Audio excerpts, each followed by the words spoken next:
Everyone, in this video, I wanted to go over some design mistakes you may want to avoid. I see many of these in flyers or postcards, or even for some that are doing YouTube videos, the little thumbnail that you get to get people to click on your video. So hopefully you find this video helpful. Make sure you comment below.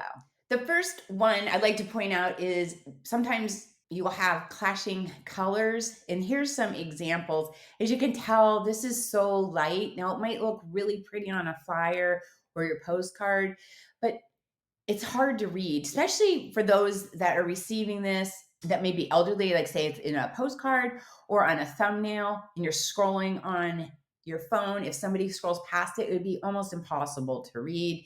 Some are a little too much, a little too busy. They're just clashing colors, whether it's be hard to read or just maybe doesn't go as well as you think. Now, in some cases, maybe they do go in certain circumstances, but we're not advertising a circus.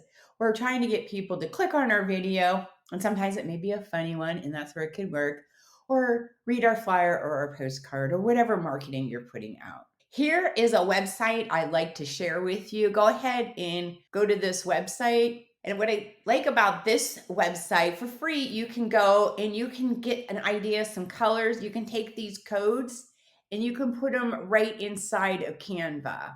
And if you're not sure, just hit the space bar and you can keep scrolling through till you see some colors you think do go pretty well together. Now they do have a paid version, but at least this part you can just kind of play around. So go ahead and check out that website for more color ideas. Another thing on your marketing is you don't want to have hard to read font. I was guilty of this in the beginning. I would put something, I'm like, it would be like this really pretty font. And I'm like, oh, that looks gorgeous. And then my mentor at the time would be like, that's going to be really hard to read. And I would be so bummed out. He's like, look, I know it looks nice, but it's hard to read. When you're doing your marketing, just be really cautious of the font you're using. When in doubt, just use a nice plain bold font. I think on my YouTube videos, I mainly go to, I think it's called Chunk 5 or Chunk something. Hold on. I'll tell you in a second here. I'll look up, let's see.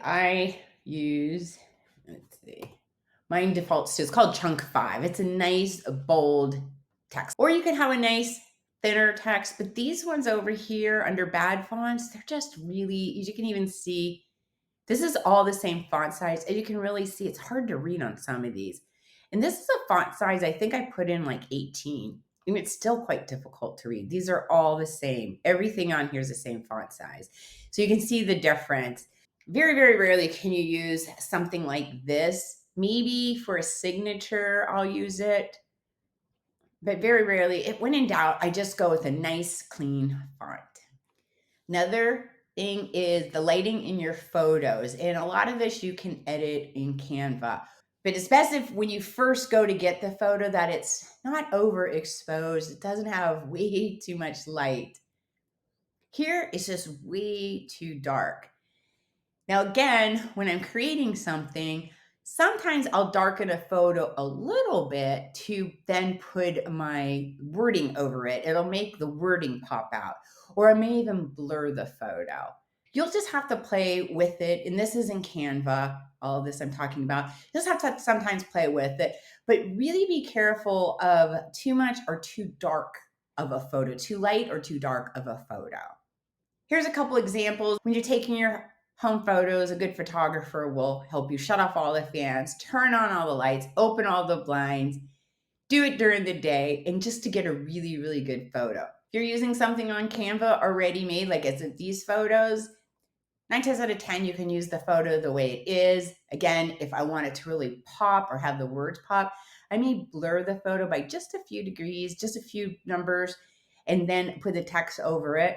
Or sometimes I'll darken the photo just a little bit.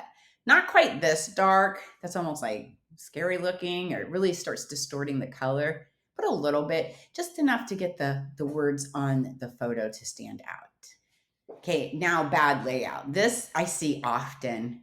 Sometimes on thumbnails, postcards, flyers, I see it everywhere.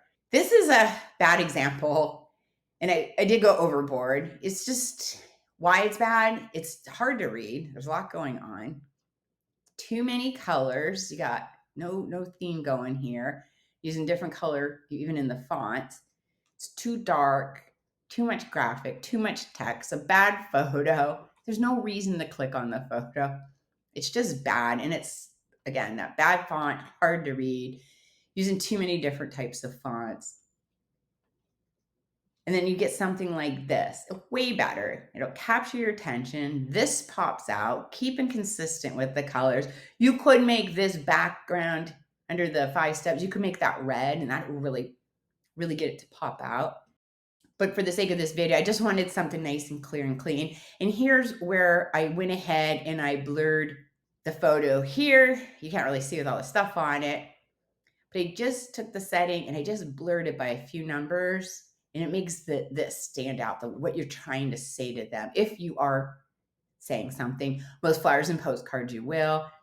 But on thumbnails, this works great too. If I wasn't going to put any words, then I would leave the photo just as it is underneath all this stuff. I wouldn't put this on top, just as it is. Well, I hope this video you found helpful. And the next time you go to make or design something in Canva, whether it be a postcard, flyer, thumbnail for YouTube, I hope you find these tips helpful and it becomes one of your best works of art yet.